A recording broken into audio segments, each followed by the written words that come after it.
Hello, everyone. Thank you for joining this session of the Tampa Pardot B2B Marketer Community Group. This is one that I'm super excited about. As a lot of you know, the Winter 22 release it's out. I think I'm seeing a lot of it in my demo orgs. So I'm guessing it's pretty much all out. And there's a lot of really good stuff in it. But one of the features that I'm most excited about is the Pardot extensibility feature. And I thought who better to walk us through that than some of the product leaders at Salesforce who are responsible for shepherding this feature through. So I'm very pleased to be joined by Kylie Yancey, and we'll have one of her colleagues join us soon as well. But Kylie, please take it away and introduce yourself. Hey, yeah, thanks so much, Ben, and thanks for having me. I'm really excited to be here. I don't think I've ever presented at a user group for Tampa. I think the last one I did was in New York, and it feels like it was years ago because it was in person. So I'm really excited to be here. I see a lot of familiar names and faces in the attendees, so it's so good to connect with you all. I'm a director of product management at Salesforce, and I worked on the external activity feature over the past year with Chris, who's having some trouble getting in. So hopefully he'll be able to join us soon. But yeah, if it's okay with you, Ben, I'd love to share my screen and go through a few slides By all before means, jumping into demo. go for it. Awesome. Great. All right. Oh, no. I keep getting a problem sharing my screen. Let me try again. Wants me to use another web browser to join. Oh, that's annoying. Should I hop off and hop back on? I'm what? So it's what browser are you using? Chrome. All right. Yeah, I mean, I'm able to do it, but there may be security settings from Salesforce or something that's preventing it. Oh yeah, I just got the same message saying there was a problem trying to share my screen. So Okay, that's weird. I was able to share mine. Okay, let me try again. Sorry, y'all. Technical difficulties. All right. If I use this URL, let me just test it and see if I can join from another browser.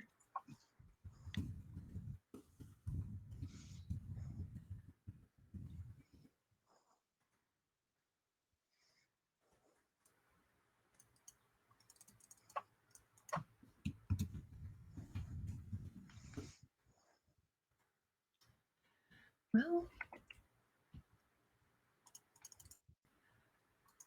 maybe I'll just try again.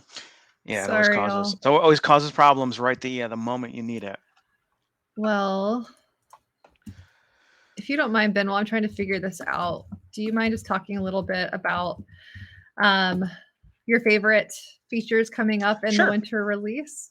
Yeah, absolutely. And if you need to get to join with a different browser, then by all means. But yeah, I'm happy to talk about some of that. Some of you guys may have seen that I did I was part of the release readiness stuff that Salesforce did, and obviously this session is about the extensibility, and that's really really cool. And that's kind of the nerdy thing to be excited about. But the thing that everyone's seemingly probably has a lot more excitement about is around the landing page builder, because that's obviously the one that's everyone's getting going to have a lot of use, and it's replacing a landing page builder that it was good but not great, and it's something that is obviously going to, as with most releases for Pardot, there's the MVP, and then they kind of iterate on it from there. And so this first version of the Pardot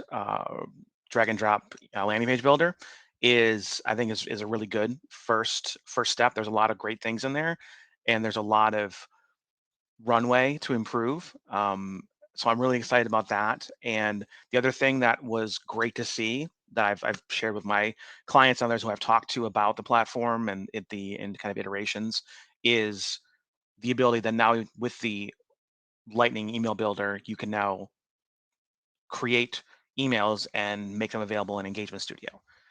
That was something that was a barrier for a lot of people who wanted to use the email builder, but they were limited by the fact that it was only available for list emails. And now that it's got more functionality and more on the horizon with eventual integrations into other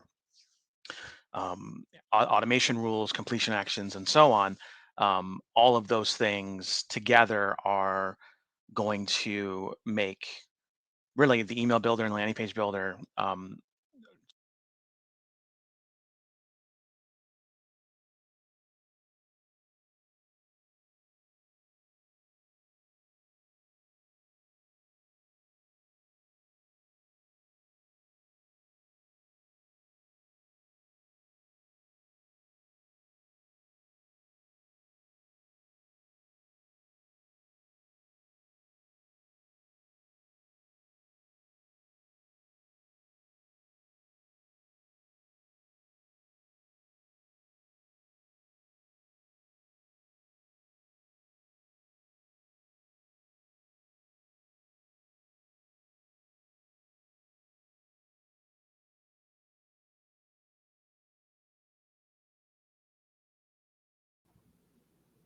All right, can you hear me? Can you hear anything now? Okay, awesome.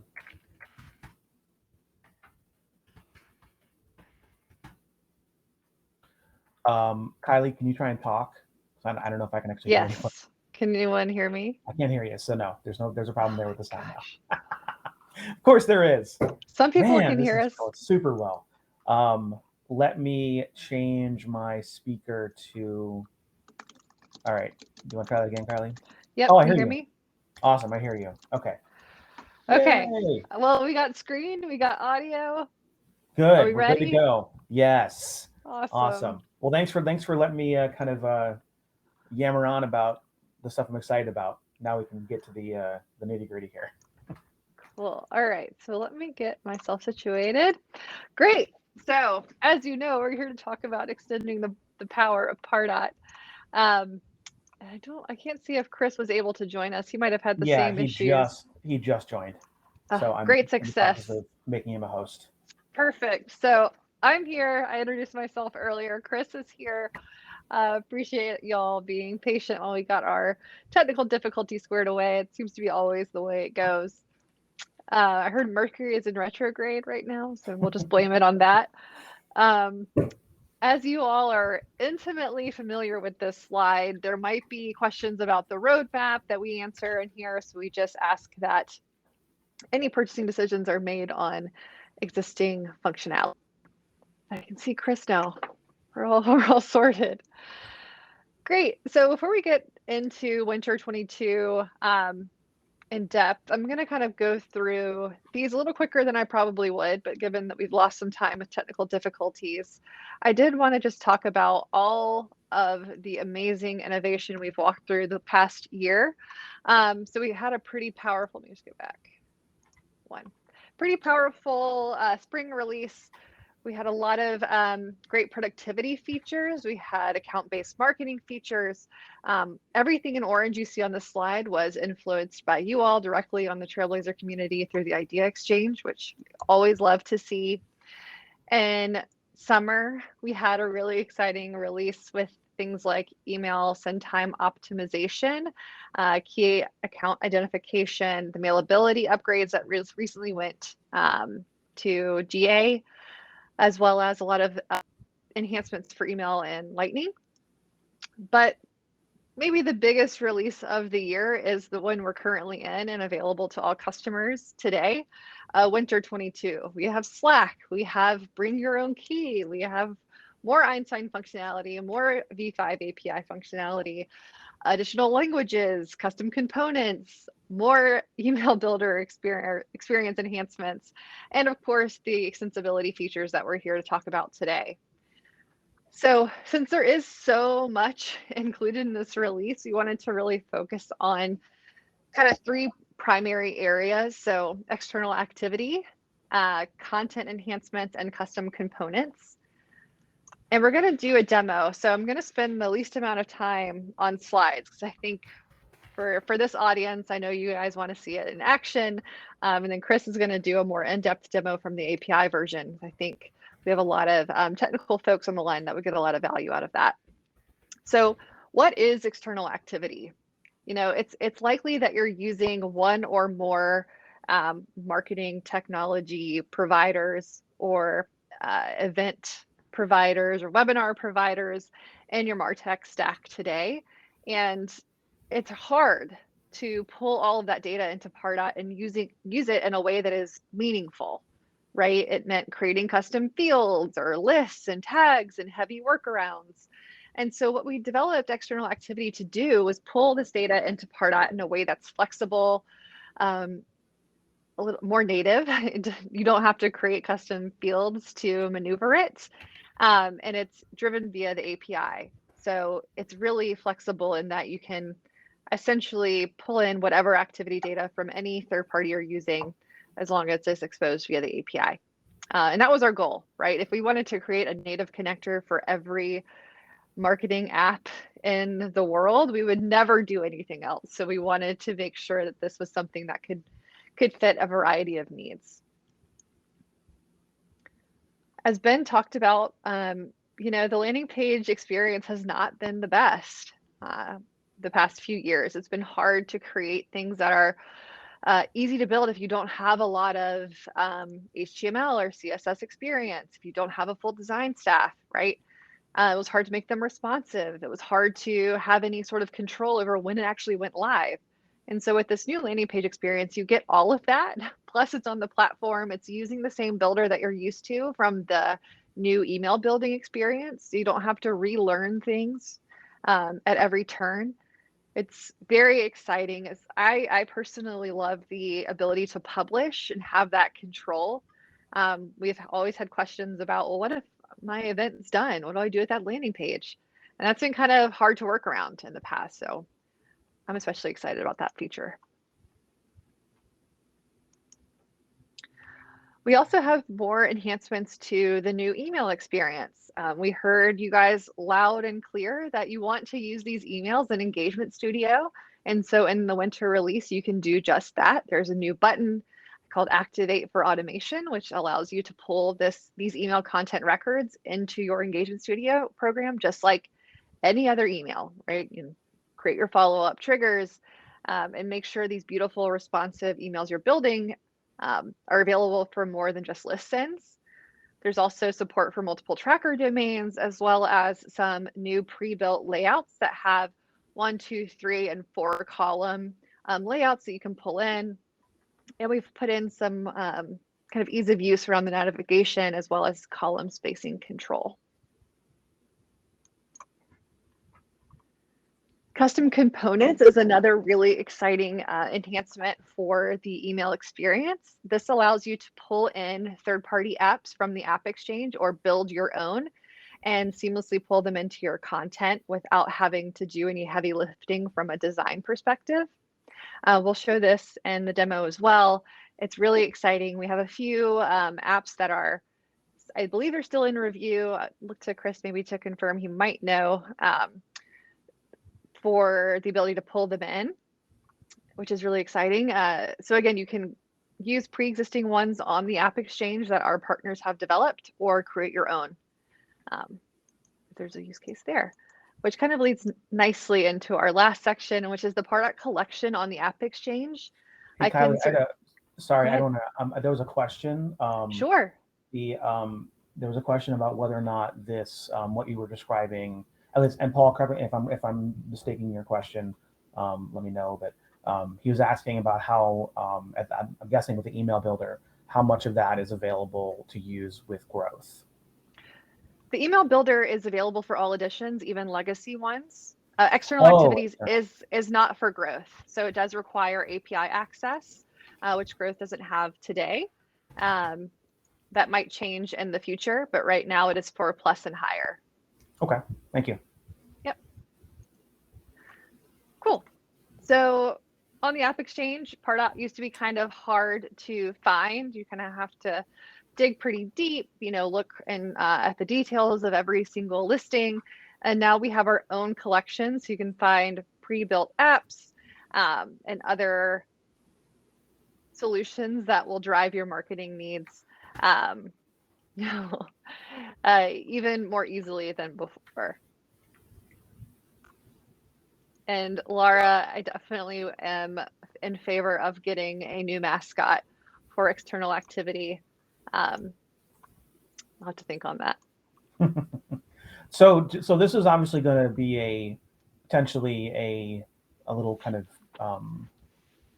gold rush for ISVs who are wanting to make their apps available in the email builder and potentially beyond, whatever other ISV integrations you guys look at for this. Is that might be a question for Chris? I don't know if, like you said, that there are some that are in review. Have you guys gotten have you gotten a sense for the level of interest from other app builders or ISVs for wanting to get their apps into review for this functionality? Like if there's been like a lot of interest? There has been good interest. So I believe that we've worked with 3 ISVs now, and daily we're getting a lot of requests associated with this. And external activity since it's launching, I expect a fair amount of interest as well from that for that feature. Most of what the previous ISVs have been heavily focused on was around the custom components. And so we've had a variety of different ISVs some are making email templates, which is some are making it easier to provide surveys. So I do expect to see the number of apps that we have available on that listing growing steadily and hopefully accelerating. Okay, cool. Yep. And to answer Paul's question, you can absolutely make your own apps, so you don't have to make them for the public. There is documentation on help and training. I like to get there by going to the release notes for winter 22 and search for Pardot, and then the custom components documentation is linked from there. So you can absolutely create your own apps that you don't have to share necessarily. Oh, that's interesting. Huh. Paul, I'd be curious to hear about that. I may have to hit you up later. Cool. If it's all right with you all, I might go ahead and hop into a demo. Yeah. Cool. So you'll notice I'm under the marketing setup. So this is something that we released earlier in the year, which kind of consolidates all of the things you need to set up Pardot in one place instead of having to go to standard setup and search for everything. So you'll note there's a new section here for marketing app extensions. And these are the representations of your third party. So you can see I have a number of them here, for different use cases. So we could use Zoom for an example. This active status is what indicates it's available for use in your automations in Pardot. So you might have a process where you're building this out and you're not ready to show it to the end users or have it built into your programs just yet. So if it's inactive, it's not visible for use in Pardot. And the create experience is pretty simple. It just needs a name and an API name. And the API name is important because that's part of how you pass this data into Pardot. We do provide an automatically populated API name, but you can customize it to your heart's content, as well as a description. And there's a related tab here, which is pretty important because this is how you kind of join all the pieces together. So at the top level, you have your extension, right, which is the representation of your third party.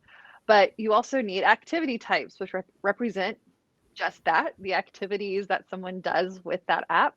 So for Zoom, it could be something like registered or asked a question, they watched the entire recording, something of that nature. Same idea, just needs a name, an API name, and if it's active for use in automations.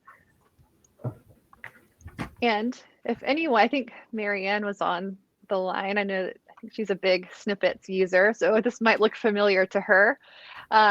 You have to assign it to a business unit to indicate which Pardot business unit it can be used in. You know, there might be situations where you have multiple business units, or if you're a partner, you have a customer with multiple business units. And in the case where it's, you know, geo, maybe they all share one Zoom account, right? And so you need to assign it to every business unit that shares that Zoom account. Or if they're separate brands, they might have separate Zoom accounts. So each one would have their own extension assigned to a singular business unit. I love that this is familiar to Marianne. She's like, I did snippets too, so it always makes my heart happy when someone's out there using them. Cool. And so Paul had a question about Sure. about whether Pardot will provide sandboxes so we push dev away from live development. That's probably okay. Go ahead. Pardot does have a sandbox functionality. I can't remember off the top of my head which editions it's supported for. Chris may know. It's definitely in the documentation, but I believe it's we do advanced and premium. Yeah. So there is the capability to have a sandbox. Okay. Thanks everyone. So, but I think what Paul is asking is if it's like because right now the sandbox it's not a traditional sandbox in the way that, I mean for like free identity accounts. Okay. Interesting.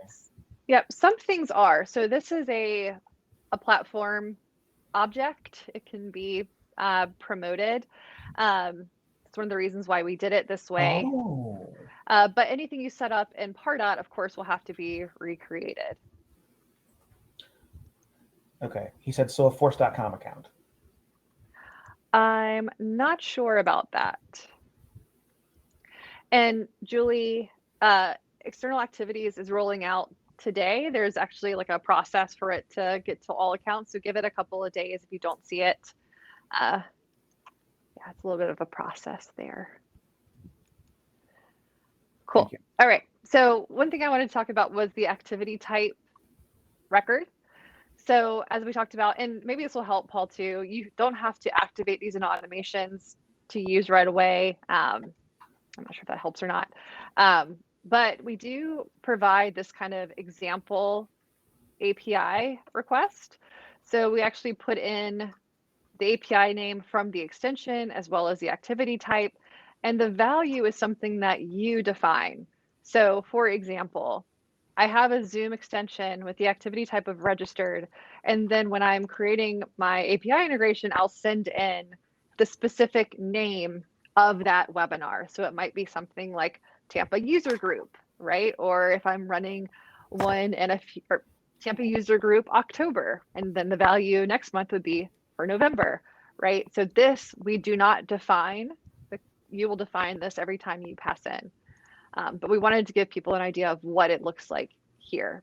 And it's specific to activity type, of course, because it'll have that element of it. And Chris is going to do a demo more in depth on the API bit. I wanted to call that out. Cool. So once that's all set up and I send it to a developer,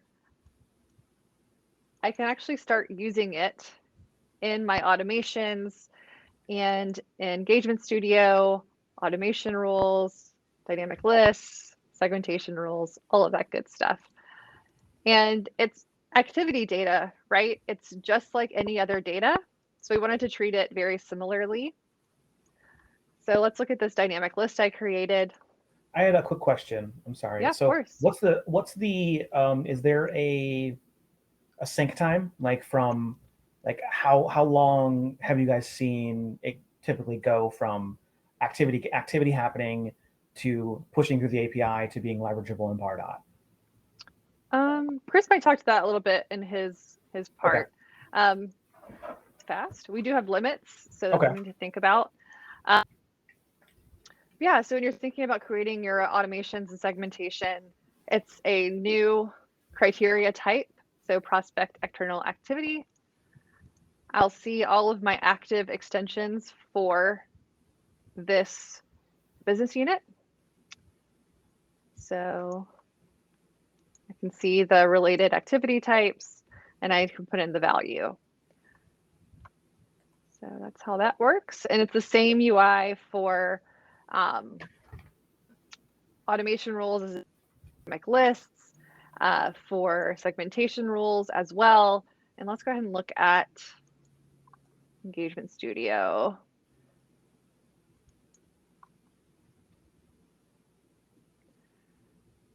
So you can see in this example, I'm promoting a virtual event. I can send an email, wait and see if they opened.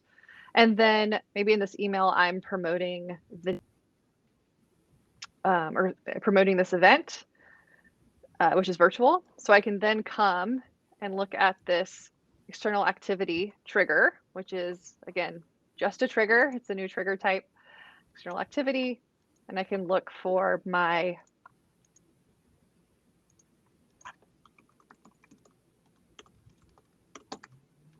data just like I would any other trigger.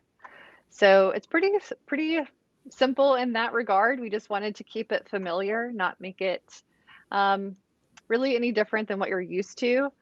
Also need to remember who all has external activity data on their record. So it doesn't have any data, but you can see we added another. We have another table for external data on the prospect record. If there hasn't been any written to this prospect, there won't be any.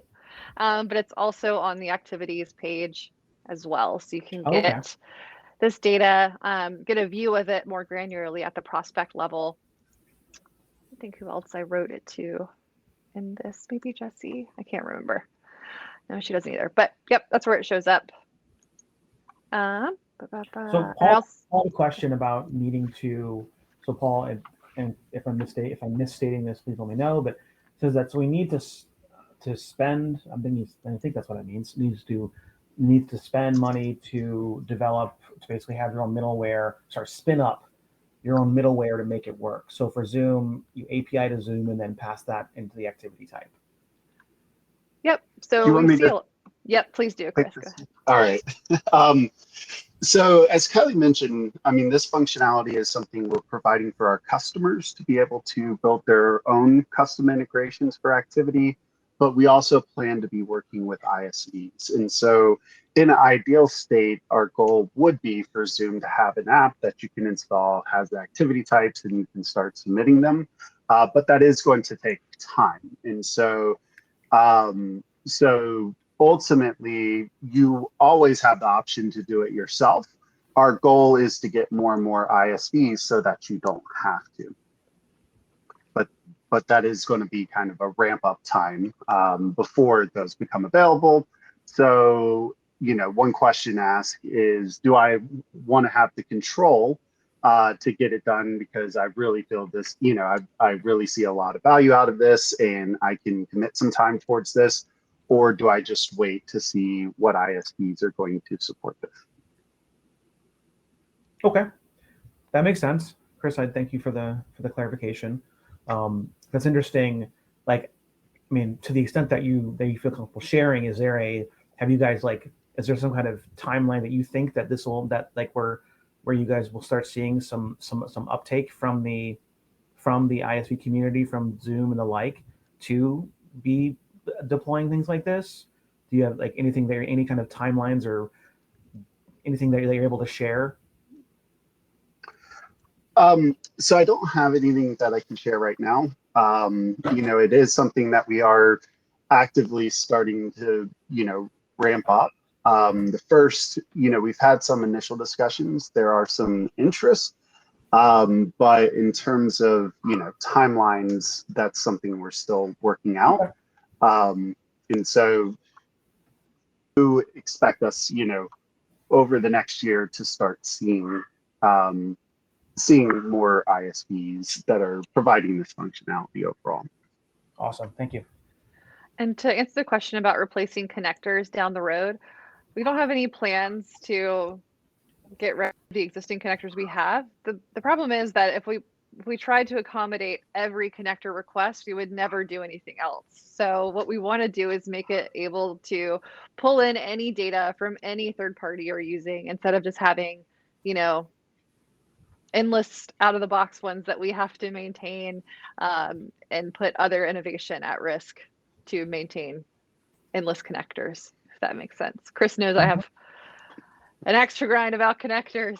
Gotta love them, but also, yeah, there's just way too many apps to be doing it ourselves. So this was our approach to make it way more flexible and future proof, right? 'Cause there's going to be even more that come to the space. We've seen that skyrocket in the past year and a half in thinking about how things are shifting more virtually. So we want to be able to accommodate that as more new exciting apps come into play in your MarTech stack. Cool. So I wanted to give people an idea of what the new enhancements to the builder look like. Here are the layouts that are by default. And then as you build your custom components, you'll have a drop down here, or not drop down, but a panel here where you can pull them in and customize them as needed. And again, you're only going to see this once you actually have them installed. And so you could create your own, as we talked about, or pull in ones from folks on the App Exchange. So if you had a video to put in for Pentium, for example, and link it to a landing page, it's something you could do with your content. There was a question about in the help doc for under considerations for using external activities, that reporting isn't supported for external activities. Is there any additional insight or color you can provide around that? Yep. So that's one of the decisions we made when we were initially developing this feature. We are Safe Harbor working on an export endpoint so you can pull the data out, which will then be available longer term in something like B2BMA. So the statement as it is written is true. There are no reporting capabilities today. If you wanted to sort of work around that, you could create a dynamic list and look for prospects with a certain activity type, for example. But yeah, something we're currently working on. Again, Safe Harbor. Cool, thank you. Cool. Great. I can show the landing pages too if we want, but I definitely want to make sure that Chris has time to do his more in-depth demo with the API lens. There's a lot of recorded demos on landing pages, so I think for the sake of time, Chris, do you want to share your screen?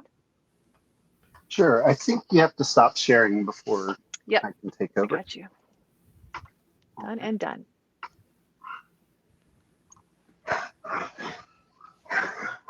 One second.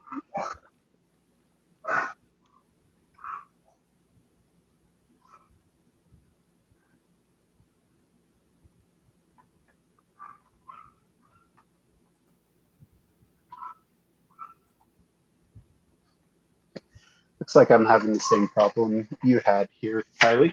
I had to join from Firefox. Oh, that's what you were in. Okay. When I was. Well, no, I had to join in it so I could share. Okay. I was in Chrome. Got it. Yeah, that's funny. I did Firefox. That was the last one I tried. All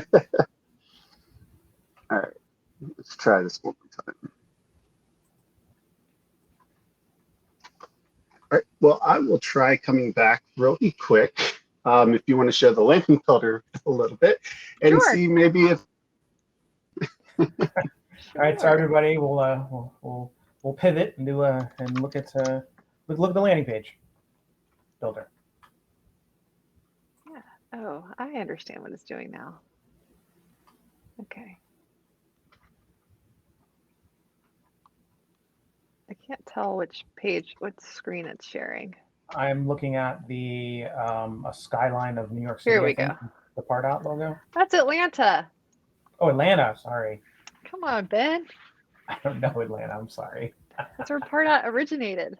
Yeah, I know. That's the OG location. Yeah, it is. Cool. All right. Let's look at landing pages. So we talked about how it's a really similar build experience, and it has a similar even page layout to email content where you're going to have your engagement metrics. This, of course, is all customizable. So if you wanted to move these to their own section, etc., you could do that. But it has an edit in builder button, just like your email content. And what's great is that it has that same drag and drop functionality that you're used to in the builder, where you can write your content, you can style it, you can pull in your form. That is of interest. So we want to put our form here. You can search for, what am I, anyone are called? Annual conference event follow-up. And then if I had content, I could just pop it in right here. I could add a row. And something that's really nice is that you can actually preview it on a tablet. It definitely has more to offer from a testing experience than you had previously. So one thing that came up about the landing pages, this was on a LinkedIn, and there was someone made a note about, and the current landing page builder, people will add markup, HTML, CSS, JavaScript in the landing page template that is meant for the form. And it was kind of discovered that that functionality does not work. That in the landing page builder, it doesn't inherit each other's, like any kind of formatting at the landing page level doesn't, the form doesn't inherit it. So you have to, if you have JavaScript and things like that, that'll have to go within the form itself, either at the build level or within within a template that you're using. So any CSS markup, any JavaScript that you've added to forms, the Pardot forms, will have, and it lives on the landing page, on a landing page template, for example, it's going to have to come out of that and then get re-added at the form level. Something that I learned in a little LinkedIn engagement with some people who asked that question. Nice. Yeah, and the forms today are Pardot forms that you build in Pardot, as you mentioned, Ben. I think future state, we want to have a building experience on the platform, just like we have email and landing pages. We'd like to move this form building experience so it's a little bit more friendly onto the platform. So that's something I would look for in future releases as well. Yeah, but for now it is. I know that in a landing page builder in the past, it was like you could literally, and these were landing pages that were not responsive. The old landing page builder, you literally could just like drag stuff everywhere, and it was just kind of wherever you stopped the mouse was where the thing was. And the experience today is with the new builder is obviously not like that. Like it doesn't allow you to just kind of willy-nilly drop a form at the top of the page because you like it right there. So I'm guessing that's because of in the interest of keeping things responsive. I'm guessing. Yeah, that's probably a fair assumption. And I was going to try to answer some questions about custom CSS. Today, there's just the HTML component for the editing. So you could put it here. One thing to think about, and this is true for the email builder as well, right now, there's not a full markup experience. That's something that we've heard from the field and gotten feedback on and want to provide. So I would keep an eye out for that. But today in its first release, that's not something that we have is like a full markup editing experience. Hey, Kylie, I'm back. I think let's try this again. Okay. Let me see if I need to re-add you. No, looks like you're there. You're just not. I don't see you in the. Strange. All right.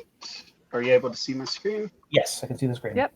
Awesome. Awesome. Well, so Kylie gave you an awesome demo of external activity from kind of the admin experience. I just wanted to give a quick demo about what it looks like from the technical experience side. So what I'm going to show you is how to be able to set this up in a systematic fashion, just using API endpoints.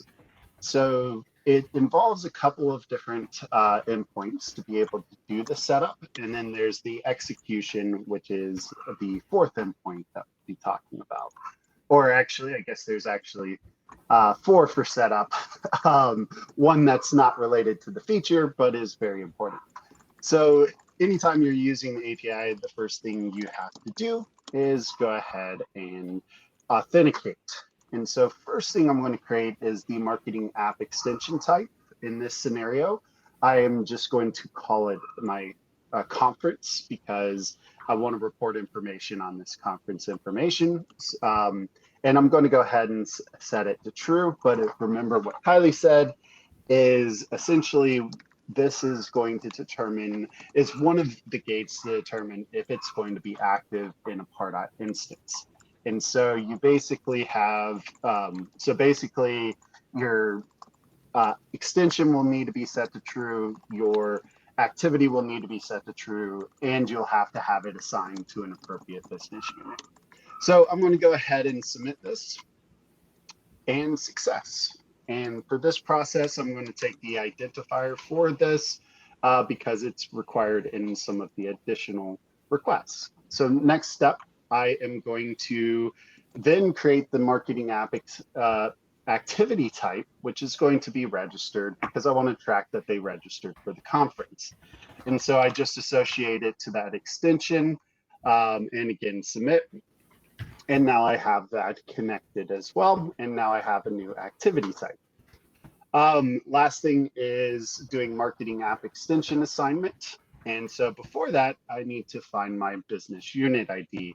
So I'm going to go and query against the tooling API to pull that information here, which this is my business unit ID for the instance I'm working on. And then I need to link that to the new marketing app extension that I created. And once I submit this, this is essentially the last step, and they're now set up and available in Pardot. And let me just go to the go to my instance, go to marketing setup, and we can see those new activities that we just created via the API. There's the conference, and under the related, there's the activity type I just created. So everything is going swimmingly. So now let me go ahead and submit an instance of this activity. So James Biggie has registered for the spring conference is what I am going to be communicating out. I submit the request. I see that it was accepted. That's all good. So now let's go look at that record.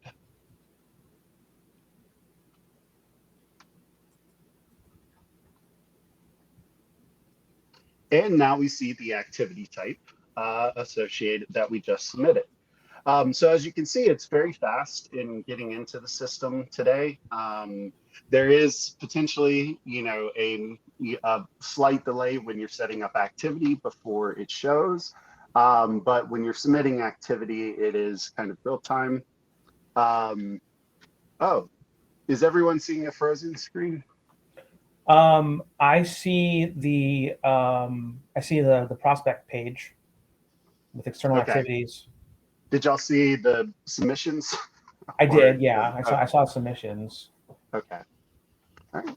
Well, hopefully it's not lagging anymore. But thanks for letting me know, Jim.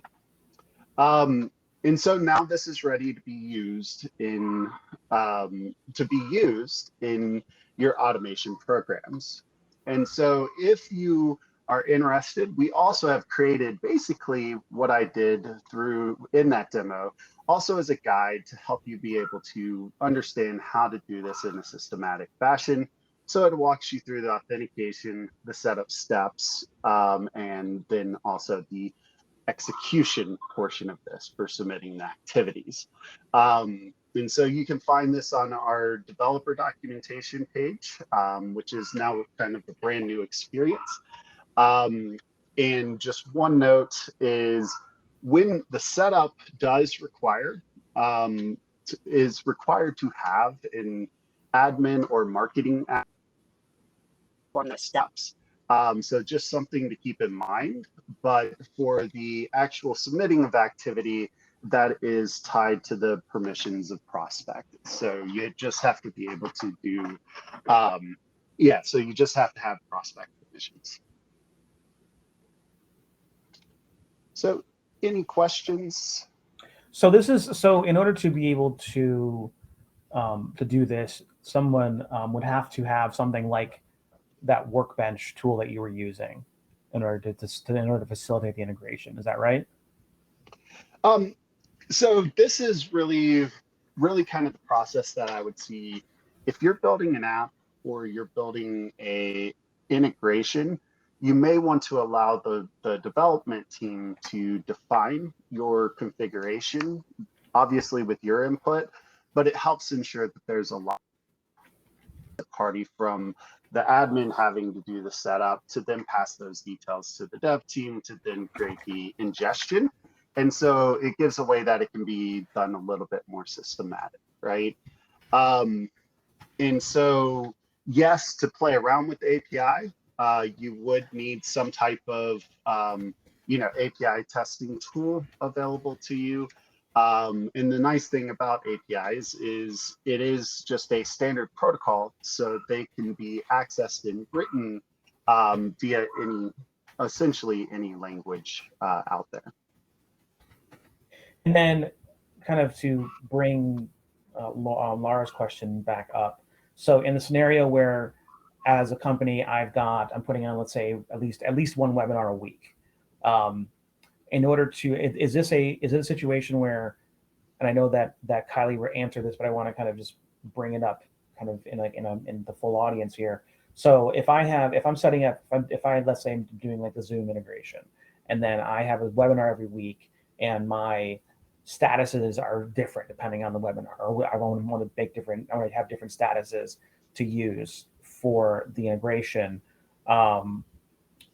Is that something that has to be, going through the workbench and doing all that for each webinar, does it have to be effectively redeployed to Pardot, or is it just a matter of kind of updating something like an activity name or cloning, or I guess I'm a little bit confused there. Yeah, Ben. So the way we kind of consider this is, let's say you had an extension Zoom, right? Or just any generic webinar service.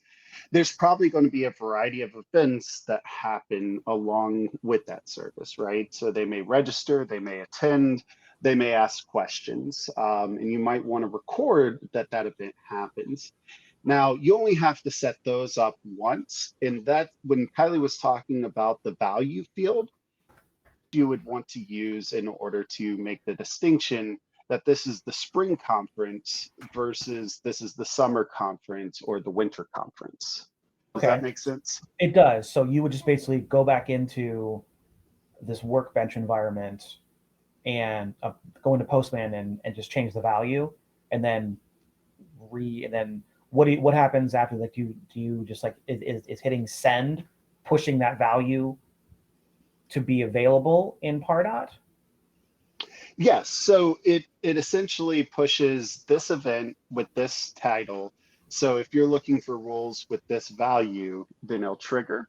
And so that's essentially how you can make it one to N for every activity type, is just consider this value the identifier that you plan to use for that webinar. Okay. And typically, I don't see people, typically this would be in, a code integration, either custom or not.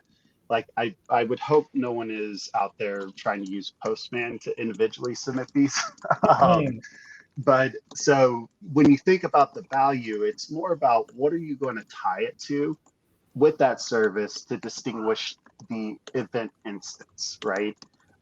So for Zoom, you probably would want that value to either be, the webinar ID, or even better, the webinar name, so that you have a way to systematically generate those when they're getting submitted.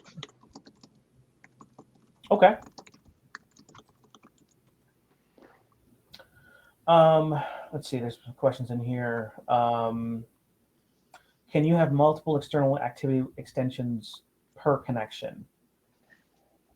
So think of it this way. The extension is just a representation of your third party. So things like a Zoom or a Momentive or get feedback, different third parties. The activity types are a representation of the activities that happen within there.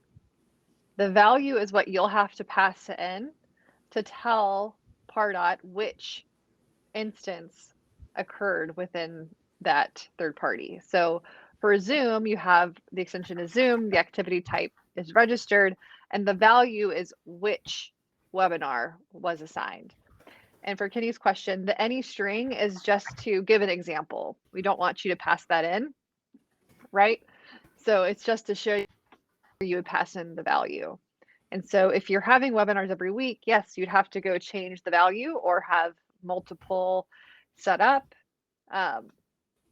And you need to update them in Pardot too, because today we don't provide drop downs for the value.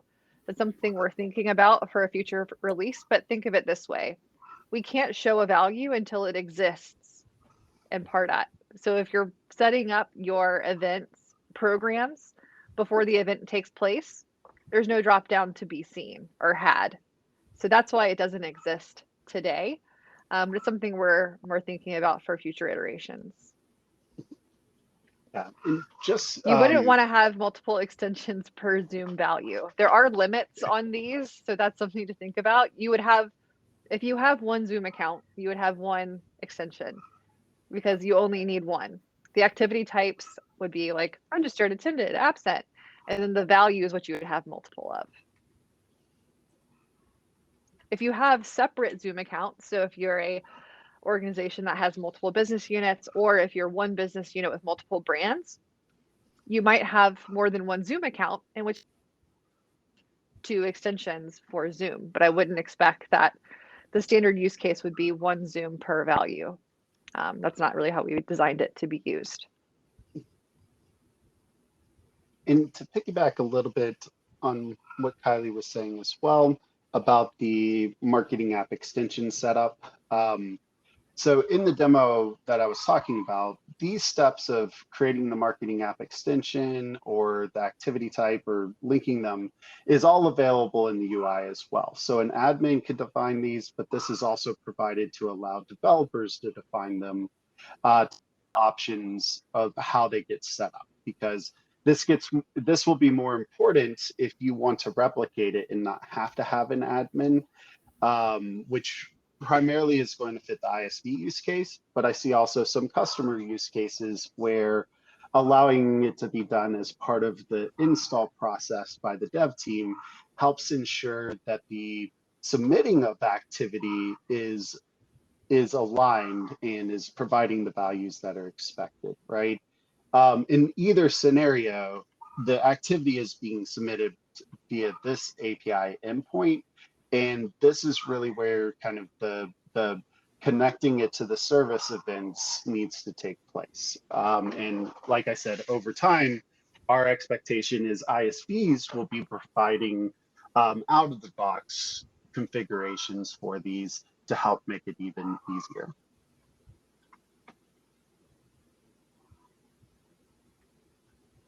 And so Laura, that's our longer term plan is to help, or yeah, like really we wanted to make sure we had the functionality that's available for both parties, those who have a dev team, because the reality is, not all ISVs are going to integrate with Pardot. We would love that, but it's going to be some service that there doesn't exist an integration for. Still provides a cap. They could build that own integration if they wanted to. And so now we want to be able to have this to where people are able to, leverage tools like Zapier to pass information if that's available. Potentially use MuleSoft as a solution to make it a little bit easier. And then kind of our low code is when we start having ISVs adopt this and they build a generic integration for the events that they want to support, which then gives you that experience of a very low code option to be able to put those events into your system. Okay, makes sense. Well, I appreciate the level of detail in your response. I think what we're um, what people are kind of struggling with is that it's very cool, but we're there's some that are a little anxious about the level of effort to make this possible in this kind of in the MVP version of this, really, or the initial release. Um, so it may so there may I'm sure you guys have thought about this yourself, that there's going to be a certain amount of customers that will probably be waiting on those ISVs to make this more low code available, and more clicks not code forward versus what this is right now, which is fairly technical implementation. Um, Yeah, but it's definitely a hard balance, right? Ease of use and very flexible is a hard line to balance. mhm. I think we've done a really good job with it. I think you will be surprised. It might look intimidating looking at Postman, but something like a Zapier, which is like a very clicks focused way to integrate apps between each other. That's a primary use case we used when designing this. And our real goal was to open up the floodgates, right? We want to not make you be beholden to the app exchange and people designing these, right? Or what's available in native connectors. Because if we did this, yep, Julie, you could use a Zapier or Trade.io, whatever you might be familiar with. Yep, 100%. Um, yeah, we'll be focused. I know that there's already some partners working on content now.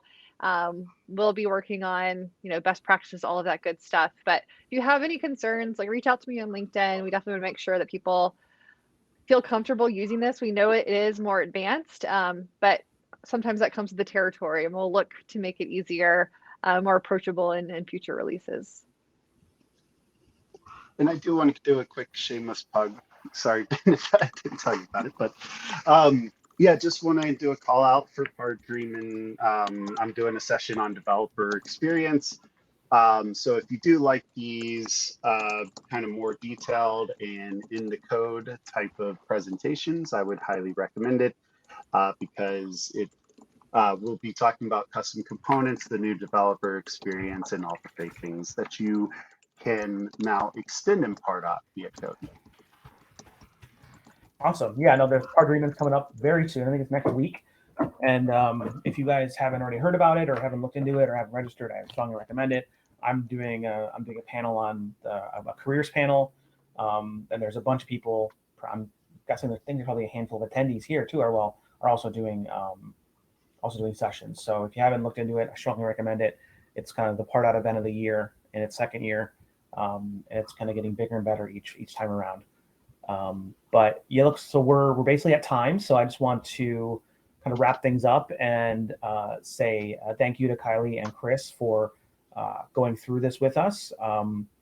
The recording will be available. I'm going to send it around to people either later today or tomorrow. And we had a little bit of technical difficulty, but we powered through it. And I think this was very valuable. There's a lot of really good questions that were asked. A lot of information that was shared because it's obviously a very new feature, and there's a lot of possibility, but it's also the early days of it. And so with each release, I suspect that Pardot will probably be putting more and more effort into optimizing it, improving it, and that's with pretty much everything. So thanks again, everybody. And there's a couple more user groups coming up. I've got one with a kind of a look at Pardot deliverability best practices. Some consultants and kind of power users are sharing some of their lessons learned, recommendations for best practices on how to keep your send reputation strong, things to avoid, things to consider, tips, tricks, etc. And then I've also got another one coming up in November. Both these are in November, where I'm going to be doing a kind of a demo conversation with the people over at Mogley. They're going to be demoing with Lucy Mazelon from the London group, demoing how to send SMS out of Engagement Studio using a tool like Mogley. So those events are also on the Tampa Pardot user group for future for the future. So feel free to RSVP. But again, thanks everybody for attending, and I will be sending this recording out. So I hope everyone has a good rest of your day, wherever you are in the world. And yeah, thanks so much, everybody. Bye.